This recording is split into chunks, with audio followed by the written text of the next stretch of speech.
harvest season in Western Australia, so all the trucks are bringing in the grain to Albany, to the port.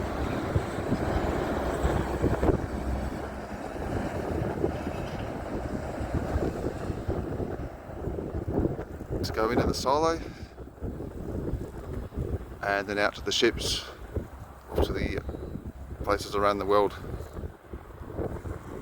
There's a big ship in there now being filled. Yep, October, November is the grain harvest season, and always really busy time of year.